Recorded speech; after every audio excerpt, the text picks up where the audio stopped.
सरकारी स्कूल में जिसे सरकार भी सीरियसली नहीं लेती थी, जिस स्कूल को स्कूल का चपरासी तक सीरियसली ना लेता हो, उस स्कूल में मेरी सास ने कभी बिन बताए छुट्टी नहीं ली, कभी देर से नहीं पहुंची। एक दिन अपनी सास को मैंने बताया कि मेरे स्कूल में ओम प्रकाश मास्टर कई बार नहीं आते थे तो कोई एक्शन नहीं लिया जाता था। फिर आप प्राइमरी स्कूल के बच्चों की पढ़ाई को इतनी गंभीरता से क्यों लेती हैं? एक आध दफा देर हो जाए तो कौन सा पहाड़ टूट पड़ेगा। वैसे भी सरकारी स्कूल में कौन सी पढ़ाई होती है जो इतनी माथापच्ची की जाए।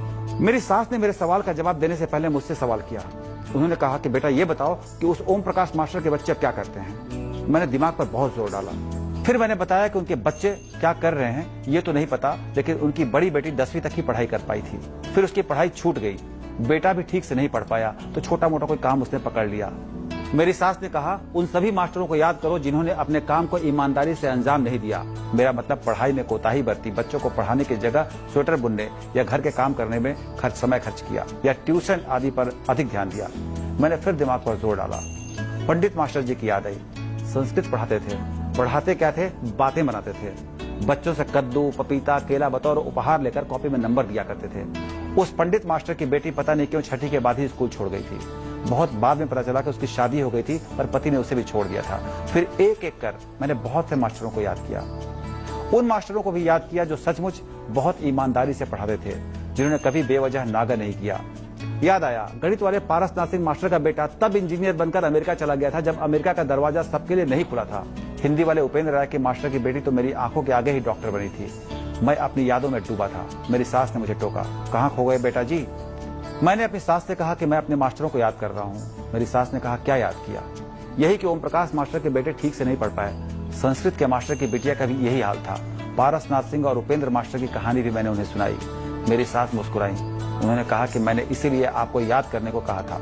जो मास्टर बच्चों के भविष्य से खिलवाड़ करता है, दरअसल किस्मत उसके साथ खिलवाड़ कर देती है। जिन बच्चों को स्कूल में पढ़ने के लिए भेजा जाता है या जो बच्चे स्कूल में सिर्फ पढ़ने के लिए आते हैं, उन्हें ईमानदारी से पढ़ाना चाहिए। जो लोग ये सोचते हैं कि कुछ भी करें तो काम चल जाएगा, उनका अपना काम अटक जाता है। अक्सर ज्यादातर शिक्षक के बच्चे ही नहीं पढ़ पाते। मैंने एक भी दिन बच्चों के साथ बेईमानी नहीं की। मेरी सास ने कहा, उन्होंने कहा कि देख लो मेरी दोनों बेटियां पढ़ाई में कैसी निकली। मेरी दोनों बेटियां स्कूल कॉलेज में टॉप करती रही। मतलब ये कि जैसे कर्म करोगे वैसा ही फल मिलेगा। जो अपने काम को ईमानदारी से अंजाम नहीं देते, उनके साथ जिंदगी कब बेईमानी कर बैठती है पता भी नहीं चलता। पता नहीं कहां से ठंड में, गर्मी में, बरसात में बच्चे स्कूल पढ़ने के लिए आते हैं, ज्ञान की प्राप्ति के लिए आते हैं, माँ बाप की मुराद पूरी करने आते हैं। उनके अनजान भविष्य से कभी खिलवाड़ नहीं करना चाहिए। मेरी सास ने कहा कि बेटा जी, आपके सवाल का जवाब इतना ही है कि मैं हर रोज समय पर स्कूल सिर्फ इसलिए जाती हूँ ताकि किसी बच्चे की उम्मीदें अधूरी ना रह जाएं, ताकि मेरे बच्चों के भविष्य के साथ कोई मास्टर या मास्टरनी खिलवाड़ न करे। जो हमें अपने लिए पसंद नहीं, उसे हमें दूसरों के साथ नहीं करना चाहिए। काम वही सफल होता है जो पवित्र भाव से, संपूर्ण मनोयोग से किया जाता है। मैं स्कूल समय पर जाती हूँ ताकि जो पैसा घर आए वो तन और मन दोनों को लगे। अपनी सास की बात को सुनकर मुझे याद आया कि मेरे पिताजी भी मुझसे कहते थे कि पैसा कितना कमाया इससे ज्यादा महत्वपूर्ण है पैसा कैसे कमाया है। ये जिंदगी की छोटी छोटी बातें हैं, लेकिन